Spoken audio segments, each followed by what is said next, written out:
If you approach life like a scientist, you'll find that it's easier to make decisions, and you're able to move a whole lot faster in life and improve your life faster.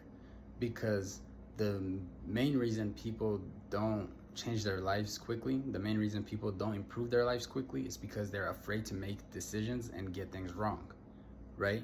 They don't want to try the new diet and it doesn't work, right? They don't want to try the new advertising method to grow their business, because what if they try it and it doesn't work? They don't want to um, try the new studying technique, because what if it doesn't work, right? And so if you're a person who feels like they don't make decisions because they're afraid to get things wrong, or they're afraid that things might not work out, if you think of yourself like a scientist, that feeling actually goes away.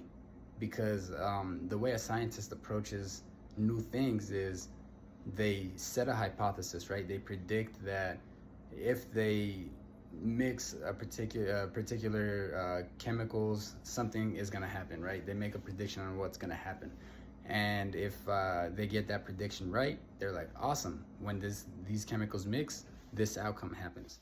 Or if they get a prediction wrong, it could be like, oh, when these chemicals mix, the outcome that I thought would happen does not happen, right? And they're not kicking themselves that their prediction was wrong. They're just happy to have learned what happens when they mix that particular set of chemicals, right? And so the same goes for you.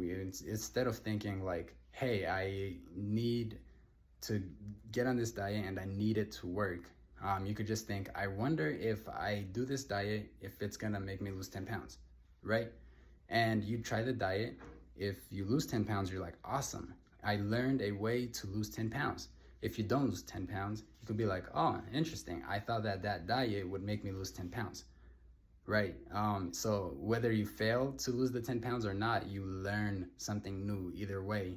And making decisions, because basically there's a lot less pressure making decisions, because you're just there to learn. You're just there to see what happens when you try things, right? So that might mean like, okay, so the diet alone doesn't work. If I do the diet and I do some exercise, does that make me lose 10 pounds, right? You try it out, and if that works, right, you'll be like, awesome, the diet and the exercise makes me lose 10 pounds. I learned a new way to lose 10 pounds. If that doesn't work, you'd be like, interesting, that diet and that set of exercises does not make you lose 10 pounds. And you learned, and you're okay with just trying things and seeing what happens. And when you think in this method, you start to make decisions a lot easier. You find that it's not so heavy to make a decision, because there is no right or wrong. There's just what happens, and you're there to observe and learn. I hope that helps you make decisions in a less pressure way. If it does, go ahead, give us a like, and I'll catch you guys in the next one. Peace.